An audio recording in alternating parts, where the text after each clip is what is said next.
Hi, my name is Shane Sterling. Welcome to Raw Vegan Rising. I'm coming to you from the Biltmore Hotel in Phoenix, Arizona. I'm traveling right now. I'm here for the Zone Event hosted by Shanda Sumter, who is a business coach and a life coach for a lot of people. And she's my wife's business coach. And I ran into John Kohler here, who has Okraw. He's been a raw vegan for 24 years, I believe. And he's here at the event, and that's cool. I got to take a picture with him and meet him and say hi. I follow his YouTube channel, and you could check it out, John Kohler, OK Raw. He's got a lot of great information on raw veganism. He's been quite an inspiration to me in my transition to raw veganism, and anyone who is 100% raw vegan for an extended period of time is a transition, is an inspiration for me, because when you're transitioning, it requires mentors. You need to look to other people who have done it, who have gone before you, to learn about the process and learn about what it takes and see where people are at. John Kohler said he's about to turn 50, and he looks great. I mean, he looks 35. So hallelujah for raw foods. His whole thing is focusing on nutrient density in the foods, not just eating raw food, but out of the grocery store, but looking for ways to really get nutrient density and quality of food. And he's great. John Kohler's an inspiration. So shout out to John. And really my vision for raw veganism, my vision for the reason why I believe the world should be raw vegan, is because we need to heal our psyches. Humanity needs to come up out of the shame and the pain that we are in, and heal the psychological traumas that we are dealing with and living with every single day. I believe that raw food heals the subtle emotional frequencies of our beings. It also detoxifies waste matter that is in our bodies, that has been in there for our entire lives, that anchors the trauma and anchors the pain into our body. We're born with psychological traumas and lineage traumas that come down from our forebears that may never get worked out in our lifetime if we don't work on it. So when we work on breaking lineage pain and understanding, like clearing lineages, I believe one of the most effective ways to do it is to clear the body of waste. That means detoxifying through raw food. Raw food is such a natural way to allow the body to detoxify. It's in harmony and it's in balance with Mother Nature. It's in harmony and balance with us and our physiological beings and our lives. And the raw food is designed for humanity to thrive. It's designed for humanity to be the best we can possibly be. So I believe that it's really the responsibility of every single individual to take on their own health and their own healing. And really, it's just as simple as eating more raw fruits and vegetables. You don't have to be 100% raw vegan to experience the benefits of raw fruits and vegetables in your life. Start eating more raw fruits and vegetables, and it will allow the body to cleanse, and stay away from the processed foods that really hold the waste, hold the trauma in our psyches, and the animal products especially.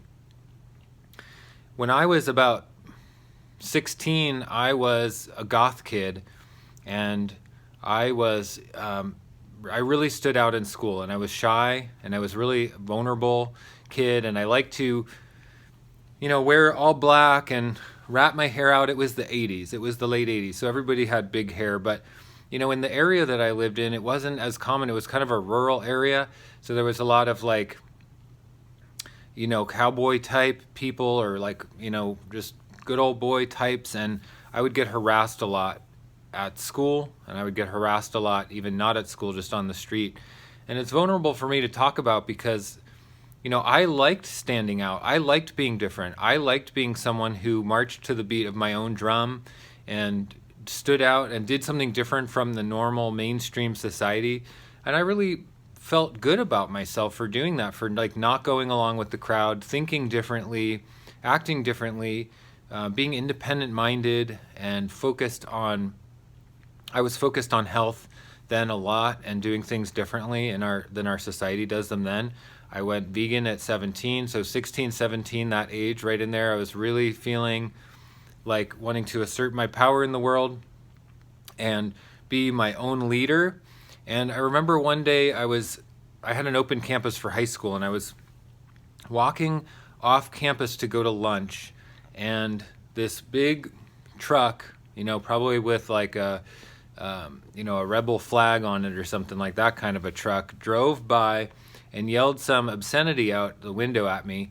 I think they yelled chicken head because I had my hair ratted. That was like a saying in the 80s in Northern California. I don't know if it was all over, but just to remind anyone who was there in the late 80s, the goths and the freaks and the people who were different, the artist types, would get called chicken head. And so, just out of response to just defend myself, I think I flipped the bird to the guy, not intending to be hostile or confrontational, but just like, he yelled a profanity or whatever at me. So I flipped the bird back. And I was a high school student. I was probably 16 or 17 and walking on my campus. I was literally on the high school campus, and he was a grown man, like, I don't know, probably in his 30s or something now, thinking back. It was a long time ago. Anyway, he stopped, he screeched his truck over to the side, pulled over, got out, he walked up to me, and he shoved me down on the ground, right there in front of all the crowds of kids walking out of school. And, I obviously wasn't going to try to fight the guy. He was like a big guy. He was a grown man. I was just a teenager. But, I was getting so much flack. So I'm telling that story because, look, I'm trying to be in my leadership and march to the beat of my own drum, and the conditioning of society, the way that we're supposed to fit in, you're not supposed to be different, comes at it, like being accosted for it. And, if I had a different type of personality, I could have let that mean a lot about me. I could have let that stop me from being different or thinking different, like, oh yeah, it's too hard. Maybe I'll just fit in and all this stuff. But, no, that was fuel for my fire. I knew more than ever when people act like that, it makes me know more than ever that I'm on the right track, that healing our traumas, healing our psyches as humanity it's of most paramount importance. What is the state of that man's consciousness? What is the state of that man's well-being? Is he in a state of well-being? Now think about it. If he was eating an 80% raw vegan diet, 80% raw fruits and vegetables, no meat, no dairy, no grains, no refined foods, no processed sugars, would he be acting like that?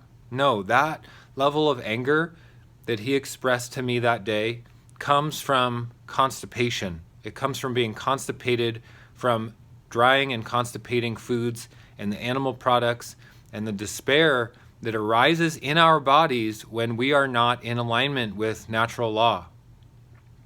He's going on his cultural tradition, his family tradition, eating, pork roast for dinner, but that pork roast creates waste in the body. It creates acidic buildup. It creates poor mindset. So part of the reason why I stand for raw food is so we can, together, as a species, as humanity, heal our mindset, heal the psyche, heal the anger. The anger is stored in the liver, and raw food helps detoxify the liver. All of the organs of the body get to become clearer and move through and do their job better. The body is literally just a collection of cells and two fluids. The blood brings nutrition to the cells. The lymph takes the waste away from the cells. The cells reproduce from the DNA codes. So what makes a liver is the fact that the cells are reading the genetic codes and the DNA codes off the DNA strands, and it tells it what to do. It tells it how to be. But if we're filled with toxins and we're filled with psychological traumas through generation and generation, it damages the DNA codes and it damages the cell's ability to reproduce. Then we have damaged cells. Then we have damaged parts of our emotional self, our psyche, our physical self, and we pass that on. Generation after generation, we pass that on to our children. So they're born with psychological dispositions for anger. They're born with psychological dispositions for shame and fear and wanting to conform. you know? So it's so important that we don't conform to the norm, that we stand up for ourselves and we take responsibility for being different and walking a road that we might not know how to walk. And we experiment with ourselves in a way that might be fearful. And we do things differently because we know in our hearts it's for our own self-discovery and our own empowerment. You know, so raw food is one of the ways that we can shed layers. We know one of the things that John Kohler said when I said that I've been 100% raw vegan for a year. He's been raw vegan for like 24 years. He said, so how has it been? And so I started to just talk about it. And he said, yeah, isn't it like shedding layers? You know, that was just the first thing out of his mouth, right? Shedding layers.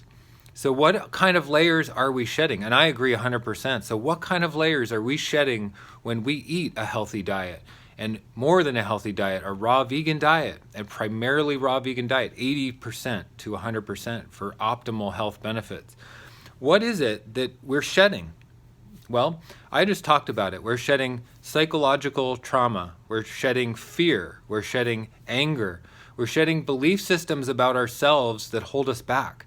We're shedding the unconscious darkness that humanity dwells in, which is, all of the pain that we experience collectively, the pain from being disconnected from our reality, from nature, from the divine, disconnected from the animals that we slaughter for food on a mass scale in factory farming on this planet, disconnected from the souls that are in those bodies of those animals that we take from them.